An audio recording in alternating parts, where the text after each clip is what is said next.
Darth Maul, son of Dathomir, was supposed to be originally going to be a 4-episode arc featuring the Clone Wars series, Star Wars, The Clone Wars, before the show was eventually canceled by Disney. It was originally supposed to be season 6 episodes, featuring possibly one of the few remaining former arcs regarding Darth Maul's storyline. Originally going to culminate in the Battle of Mandalore, also known as the Siege of Mandalore, led by Ahsoka Tano and the 501st against Darth Maul during the events of Revenge of the Sith. Still waiting for that to be animated into reality, I hope. So anyways, since the show was canceled and, well, Disney pretty much was taking control of Star Wars at the time, Dark Horse Comics was producing its last line of comics. So, if you take a look at this in this angle, the Son of Dathomir can be considered a, quote, Legends story as well as a new canon story. Because it doesn't really mention a lot of the stuff that is in the new canon. It just is self-contained, just expanded from the Clone Wars series that was canceled.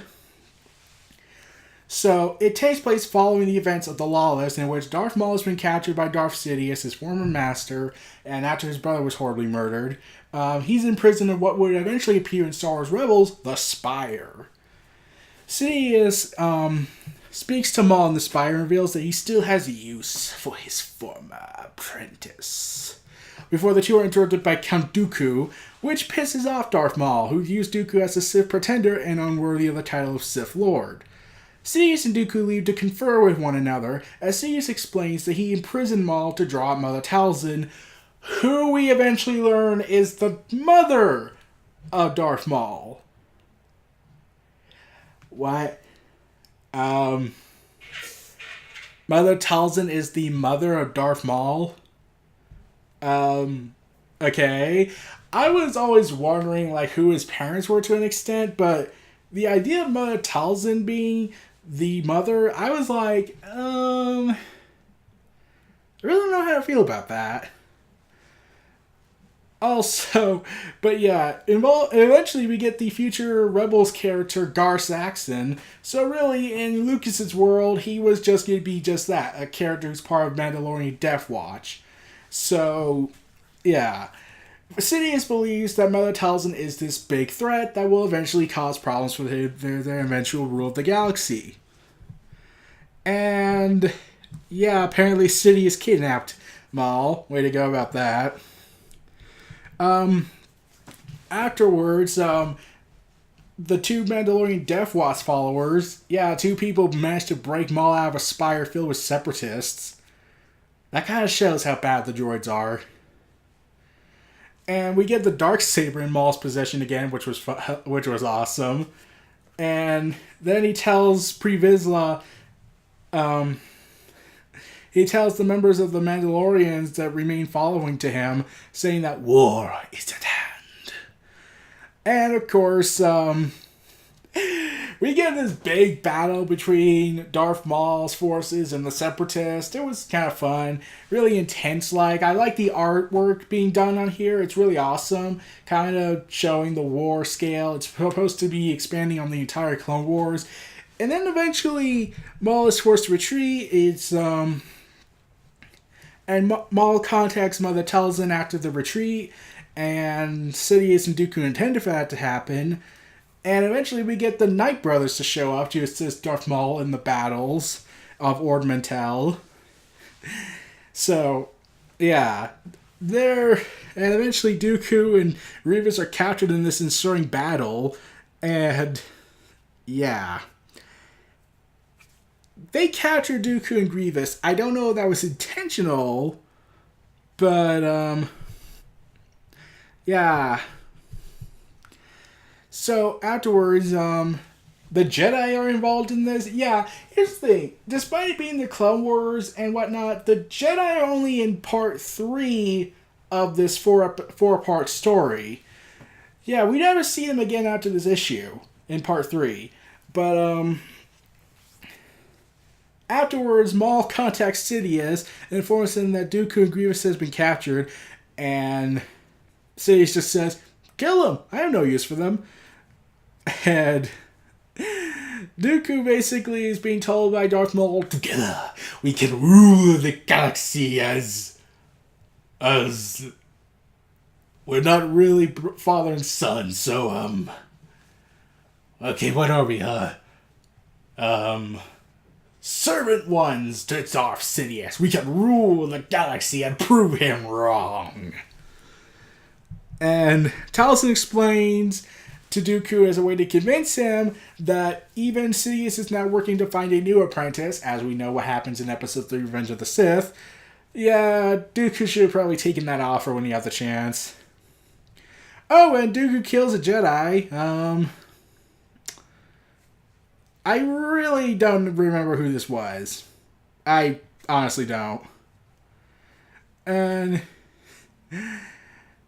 yeah, they assure, and they also bring up Satine because we all know the relationship between Obi-Wan and Satine, and we all know how that ended. I like to believe it's partly Obi-Wan's fault because he keeps aggravating Maul to an extent when he tried to appease to his conscience after insulting him, calling him a coward. Yeah, yeah. Also, Jedi Master Windu continues his "I am a massive dumbass" when he believes that because Maul and Dooku were working together, Dooku is the Sith one that they've been looking for. Except, I like to dispute that by every single second of that thing. If Dooku was the Sith Master, why would he have control of the Senate? Yes, he has corrupt businessmen, but even they have little power. They would need to get to somebody who's at a supreme level. Yeah, I'm still trying to wonder how the Jedi did not figure that part out. But, Palpatine just says, okay, believe that. Because he knows that's going to work in his favor because the Jedi are the Jedi Council is that very idiotic. Oh, man. Oh, God. So, afterwards, Darth Maul is heading back to Dathomir with his Death Watch allies, and, well, it's Count Dooku joining them, and, of course, this eventually leads to, the Night Brothers take Dooku before Mal Taliesin, who appears in a cloud of smoke and begins to release a magic attack on Dooku. And then we get Darth Sidious and General Grievous one last time together before they are horribly bastardized by the writing of Marvel and Disney. Well, Grievous more so. The reason why I say Grievous is because he was already kind of punked out a lot from what we initially saw him as. Yeah. So, yeah, it doesn't end well when Sidious and Grievous arrive. Basically, Dooku is under Taliesin's control, and Dooku is supposed to be the sacrifice.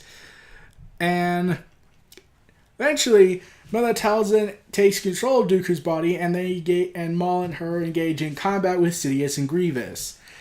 And Taliesin fights the Dark Lord while Maul fights Grievous. And Sidious quickly gains the upper hand, demanding that she releases the apprentice that he's just going to kill eventually. And eventually, after Sidious bombards Dooku with Force Lightning before Taliesin releases Dooku and appears in physical form once more, the Shadow Collective begins to fall apart as the Black Sun and Pikes inform Cass that, we're done with this. This is not working. So, so long and thanks for all the fish. And here's the thing about Grievous in this story. It's like he's a mixture of his overpowered uber badass mode in the original Clone Wars series and also a mixture of his I'm a punk, so let me just talk tough yet run with my tail between my legs before I'm actually crushed by my heart by Mace Windu, because Force Crush is clearly a good guy move, right? Oh, wait, it isn't. It's considered a dark side move. Yeah. And then we actually get a actual good moment between Maul and Taliesin. The mother and son talk one more time, and Mother Taliesin tells her son to get out of here. I'll hold them off. And then Maul has to watch and see Grievous step up and just kill Mother Talzin. So congrats, he finally got a major kill for the first time in the Clone Wars series, so to speak. But yeah, I did like when Grievous entered, showing this green smoke coming out of him when he's walking forward to Mother Talzin. It's like, yeah, we're seeing a glimpse of the badass Grievous we once grew up with. And yeah, afterwards, the Sour Collective has fallen apart, and Darth Maul and Deathwatch flee from Dathomir, obviously heading to Mandalore soon. Sidious and Dooku and Grievous overlook Talzin's dead body, while Dooku regretfully says that Maul has once again escaped. But Sidious says, "It is of no concern to us. Everything has transpired as I have foreseen. His future as a rival against the Sith has been ruined." And while the Sith have taken another step in securing their own future for a good 20 years, and then they're horribly bastardized by horrible writing, in my opinion, because every variable is supposed to end up horribly. Yeah. But I did love this comic. It just feels like, why can I like Darth Maul, Son of Dathomir, but not like the Marvel Darth Vader comics? Like, there are some good things in the Darth Maul comics, I'll give it that, but the Darth Maul, Son of Dathomir, I think it's because, what's the best way to describe it? It just feels like, at the time, it just didn't have, like, editorial control. Like, Disney didn't have all these breathing down their necks because Dark Horse Comics was ending it was ending their run. And, yeah. And then it was revealed, that in the publisher's summary state that the script was based on episodes from the 6th broadcast season of the Clone Wars series, when this was in fact to the 6th production season. Had the episodes been produced, they would have actually been part of Season 7. So this was supposed to be Season 7. Season 6 was clearly the Lost Missions, along with some episodes that were cut. And here's the thing. Ord Mantell, that's been referenced in Empire Strikes Back, and the planet has only appeared in Legends and has not been appeared in the official canon of Disney. Yeah. But, like I said, I did enjoy this comic. It just felt like, yeah, I could imagine, it feels like they gave 4 episodes of build-up to this, and you have all the Star Wars arcs going on in the Clone Wars series to build you up to this confrontation. I get the feeling that since this is a comic and not the TV show, the fights were supposed to be much longer and more intense. Because at the end of the Clone Wars series, it was really intense and dark. But it felt like it had to cut the fight short and whatnot because of the comic and not an official TV 30-minute production. So, yeah. That's kind of disappointing. Felt like some points were a little rushed. But it felt like I could see this happening. It feels like this is the end of an era for me.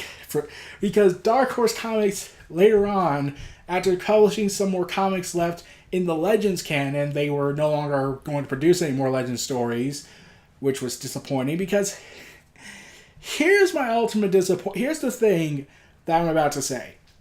Out of the big 2, Marvel and DC, I didn't like them as much as I love Dark Horse's Star Wars.